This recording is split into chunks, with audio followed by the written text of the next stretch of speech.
Mind को कैसे control करें। अल्टीमेट टिप दे रहा हूं मैं आपको कि हाउ टू कंट्रोल माइंड। देखिए, सबसे पहले हमें एक चीज समझनी है कि माइंड जैसी कोई चीज उस दुनिया में नहीं होती है। साइंटिस्ट अभी भी रिसर्च कर रहे हैं कि माइंड एक्चुअल में है क्या। ये थॉट्स जो आ रहे हैं, ये जो माइंड है, इसको कंप्लीटली समझ नहीं पाए हैं साइंटिस्ट भी। चाहे वो न्यूरो साइंटिस्ट हो, चाहे साइकेट्रिस्ट हो, साइकोलॉजिस्ट हो, या जो भी ब्रेन की रिसर्चर्स वगैरह हैं, माइंड को कभी कोई अभी ठीक से समझ नहीं पाया है, क्योंकि माइंड जैसी कोई चीज एग्जिस्ट करती नहीं है।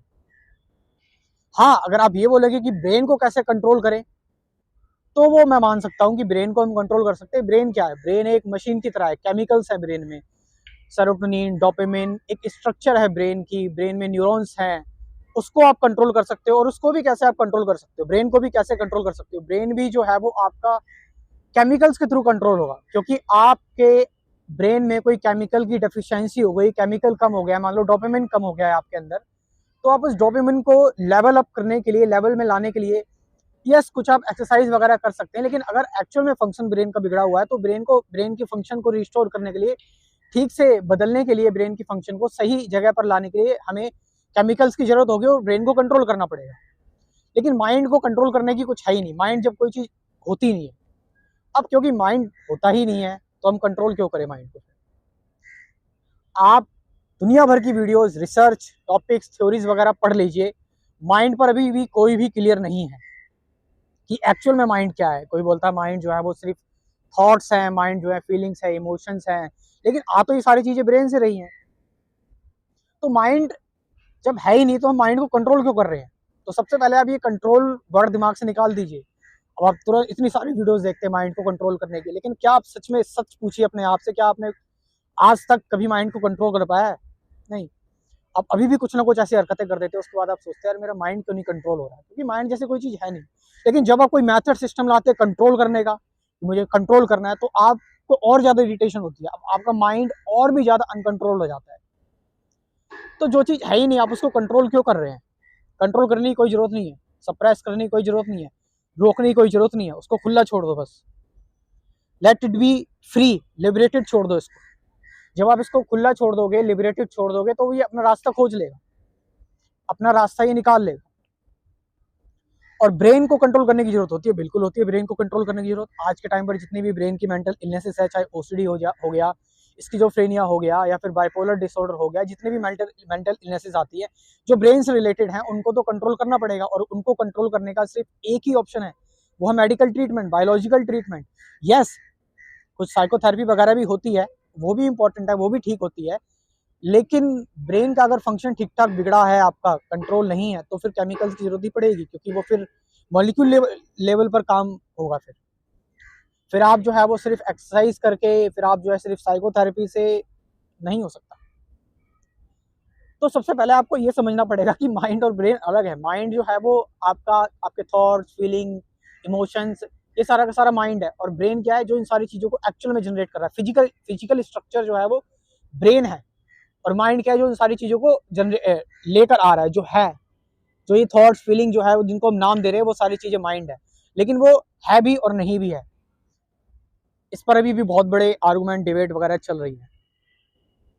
तो फिर क्या करें? हमें गुस्सा आ रहा है, डर लग रहा है, हमें जो है वो और भी जो है वो क्रेविंग्स हो रही है माइंड से रिलेटेड, तो क्या करें फिर उसका? तो हम उसको लेकर कुछ ना करें, कुछ नहीं करें तो ही ज़्यादा अच्छी बात है। क्योंकि जब हम उसको लेकर कुछ नहीं करेंगे, तो फिर वो चीज़ अपना रास्ता ढूंढ लेगी। यू नो, एक बायोलॉजिकल ह्यूमन बीइंग, एक बायोलॉजिकल ऑर्गेनिज्म जो है वो, उसके अंदर उसकी जो बायोलॉजी है वो है इस हिसाब से कि वो अपना रास्ता धीरे धीरे करके खोज लेती है। तो बड़ी अजीब सी आपको एडवाइस लग रही होगी कि माइंड को कंट्रोल करने के लिए कुछ मत करो, कुछ कुछ नहीं करना चाहिए। मैं कह रहा हूँ आपसे, कुछ मत करो। और हाँ, जो मैं कह रहा हूँ ना, कुछ ना करो, इससे भी बंधना मत, इससे भी अटैच मत हो जाना कि कुछ नहीं करना, कुछ नहीं करना, कुछ नहीं करना, फिर तुम एक अलग ट्रैक में फंस जाओगे। तो असल में कोई सिस्टम, कोई मेथड है ही नहीं माइंड को कंट्रोल करने का। और माइंड है भी या नहीं भी है, ये भी कुछ कुछ नहीं पता। ब्रेन की कोई प्रॉब्लम है, जाओ साइकेट्रिस्ट से दिखाओ, साइकोलॉजिस्ट से दिखाओ, कहानी खत्म हो गई। ज़्यादा उलझो मत, ज़्यादा परेशान मत हो। उसके साथ साथ एक्सरसाइज वगैरह, हाँ, जो हमारे हाथ में काम है वो कर सकते हो। कैसा पता लगेगा कोई प्रॉब्लम ब्रेन की है, माइंड की, ब्रेन की प्रॉब्लम आपको अफेक्ट करेगी हफ्तों हफ्तों तक, महीने महीने तक। ओसीडी में आप बार बार हाथ धोते रहेंगे, बार बार सोचते रहेंगे, ठीक है। बाइपोलर में आप जो है वो कभी हाई हो जाएंगे, कभी लो हो जाएंगे। स्किज़ोफ्रेनिया में आपको विजुअल्स दिखाई देने लगेगा, फिर फेक साउंड सुनाई देने लग जाएंगे, आपकी लाइफ इफेक्ट हो रही है। तो यानी ब्रेन की प्रॉब्लम है। माइंड की प्रॉब्लम, माइंड का मतलब है कि आप अपने इमोशन को मैनेज नहीं कर पा रहे ठीक से, बट चल रही है लाइफ, ठीक ठाक चल रही है, तो इट्स ओके। तो उस दौरान माइंड को कुछ कंट्रोल करने की जरूरत नहीं है। जब ज़्यादा ही आपको दिक्कत लग रही है तो इसका मतलब ब्रेन में प्रॉब्लम है। तो खुला छोड़ो अपने आप को, बिल्कुल फ्री छोड़ो अपने आप को, किसी चीज़ को सप्रेस करने की जरूरत नहीं है। गुस्सा आ रहा है तो गुस्से को आने दो, भूख लग रही है, भूख लगने दो, क्रेविंग हो रही है, क्रेविंग होने दो। अब इसका मतलब ये नहीं है कि आपको आपको जो है गुस्सा आ रहा है वायलेंस में किसी को जो है वो नुकसान पहुंचा दे। इसका मतलब ये है कि गुस्सा आ रहा है आने दो का मतलब है कि जब आप सिर्फ गुस्सा करते हैं, सिर्फ जब आपको गुस्सा आता है, तो वो गुस्सा सिर्फ, फिर वो गुस्सा दिखाई नहीं देता, वो बस गुस्सा रहता है, सिर्फ गुस्सा ही बचता है। फिर कोई डुअलिटी नहीं रहती है कि अब इस गुस्से का क्या करना है, क्या नहीं करना चाहिए, इसको सप्रेस करना चाहिए, एक्सेप्ट करना चाहिए।